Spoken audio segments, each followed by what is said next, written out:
Paytm mutual fund को सीधे बेचना बंद करेगा। पेटीएम मनी ने अपने प्लेटफॉर्म पर सीधे म्यूचुअल फंड की पेशकश बंद करने का फैसला किया है। इसके बजाय डीमैट खातों के माध्यम से निवेशकों को इसके ब्रोकरेज डिवीजन में निर्देशित करें। पेटीएम मनी ने ग्राहकों से प्लेटफॉर्म के BSE स्टार सेवाओं में परिवर्तन के हिस्से के रूप में KYC मानदंडों का पालन करने का आग्रह किया। इस परिवर्तन के परिणामस्वरूप उपयोगकर्ताओं को एक अद्वितीय ग्राहक कोड UCC और एक डीमैट खाता प्राप्त होगा। टाटा स्टील का NINL स्टील मिल को फिर से शुरू करने का लक्ष्य। टाटा स्टील का इरादा अगले 3 महीनों के भीतर 10 लाख टन के NINL स्टील प्लांट को फिर से शुरू करने का है। ओडिशा में सुविधा 2 वर्षों से अधिक समय से बंद है। टाटा स्टील ने सोमवार को अपने सहायक व्यवसाय TSLP के माध्यम से NINL का अधिग्रहण पूरा कर लिया।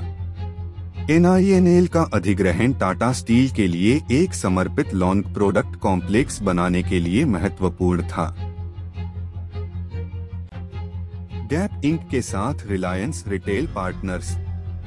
US फैशन ब्रांड गैप ने रिलायंस रिटेल को भारत में अपने नए फ्रेंचाइजी पार्टनर के रूप में शामिल किया है। सौदे के अनुसार रिलायंस भारत में बेचे जाने वाले सभी गैप उत्पादों का 100% निर्माण करेगी। रिलायंस रिटेल गैप के फैशन को ब्रांड स्टोर और डिजिटल कॉमर्स प्लेटफॉर्म के मिश्रण के माध्यम से पेश करेगी। Reliance retail limited Reliance retail ventures limited की सहायक कंपनी है। शेयरधारकों ने श्रीराम ट्रांसपोर्ट फाइनेंस के विलय को दी मंजूरी। श्रीराम ट्रांसपोर्ट को श्रीराम सिटी यूनियन फाइनेंस के साथ प्रस्तावित विलय के लिए अपने शेयरधारकों से मंजूरी मिल गई है। कुल अंतिम मतों में से 97% इक्विटी शेयरधारक और 99% लेनदार सौदे के पक्ष में थे। STFC और SCUF के विलय से श्रीराम फाइनेंस भारत का सबसे बड़ा खुदरा NBFC बनेगा। कंपनी अब स्कफ शेयरधारकों NCLT और IRDA से अनुमोदन की प्रतीक्षा कर रही है। GE पावर इंडिया ने हाइड्रो प्रोजेक्ट चालू किया।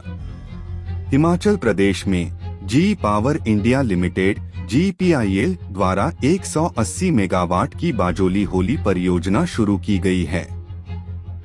मार्च 2022 से 60 मेगावाट की 3 इकाइयों ने बिजली का उत्पादन शुरू कर दिया है। 180 मेगावाट रनफद्रिवर पावर प्लांट के लिए हेड रेस्ट टनल 16 किलोमीटर से अधिक लंबी है। हिमाचल प्रदेश के चंबा जिले में यह रावी नदी पर बनाया गया था। गेल स्टार्टअप्स में निवेश करेगा। अपने स्टार्टअप प्रोग्राम पंख के माध्यम से गेल इंडिया लिमिटेड स्टार्टअप्स में निवेश करने का इरादा रखता है। यह पेट्रोकेमिकल्स और प्राकृतिक गैस जैसे फोकस के कुछ क्षेत्रों से संबंधित गतिविधियों में लगे स्टार्टअप की सहायता करेगा। गेल ने उद्यमियों के लिए निवेश प्रस्ताव अनुरोध प्रस्तुत करने के लिए एक नया दौर शुरू किया है।